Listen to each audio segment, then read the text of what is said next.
অনেকদিন পরে আসলে সুযোগ হয়েছে, আলহামদুলিল্লাহ আল্লাহর কাছে শুকরিয়া যে আল্লাহর মেহেরবানিতে আবার সুযোগ পেয়েছি ইমার্জিং দলে। এটা আমার জন্য খুব ভালো একটা অপরচুনিটি। আমি যদি ভালো করতে পারি আমি আশা করি আমার জন্য ভালো সুযোগ থাকবে জাতীয় দলে ঢোকার জন্য। তো এটা আমি একটা প্রসেস মনে করছি যে আমি যদি এই প্রসেসের মধ্যে দিয়ে ভালো খেলতে পারি তাহলে আমার অবশ্যই সুযোগ থাকবে। তো নিজেকে কামব্যাক করার জন্য এটা একটা ভালো অপরচুনিটি হিসাবেই দেখছি আমি। আমি দেখেন যে আমার প্রত্যেকটা ম্যাচ আর প্রত্যেকটা এখন যেই খেলাগুলো থাকবে প্রত্যেকটা ইভেন্টই আমার জন্য ভেরি ইম্পর্টেন্ট। ভালো পারফরমেন্স করা খুবই দরকার আমার জন্য।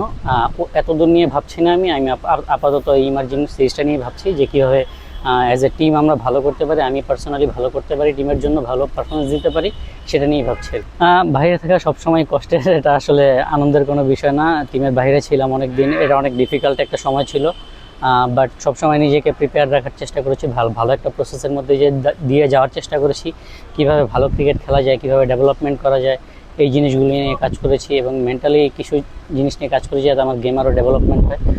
আলহামদুলিল্লাহ এবার ভালো পারফরমেন্স হয়েছে, প্রিমিয়ার লিগের সুযোগ এসেছে, আলহামদুলিল্লাহ খুব ভালো লাগছে। এটা তো অবশ্যই অনেক বড় পাওয়া আমাদের, কারণ এত বছরের ইন্টারন্যাশনাল ক্যারিয়ারের এক্সপিরিয়েন্স আমাদের সাথে শেয়ার করবে, এটা আমাদের জন্য অনেক বড় পাওয়া। যতটুকু সম্ভব আমরা জাতীয় দলেও নিয়েছি, ওনার কাছ থেকে যতটুকু নেওয়া যায়, এখন তো আরও বেশি সময় পাবো, আমরা আশা করি ওনার কাছ থেকে আমরা অনেক ভালো জিনিস নিতে পারবো ইনশাল্লাহ। দেখেন ভাই, আমি এর আগে অনেক বলেছি যে আমি নিজেকে ভালো একজন অলরাউন্ডার হিসাবে প্রিপেয়ার করতে চাই এবং আমি এটা নিয়েই এতদিন নিজেকে প্রিপেয়ার করার চেষ্টা করেছি। আলহামদুলিল্লাহ যদি সুযোগ আসে আমি আমার দুইটাই সেরাটা দিয়ে করবো ইনশাল্লাহ।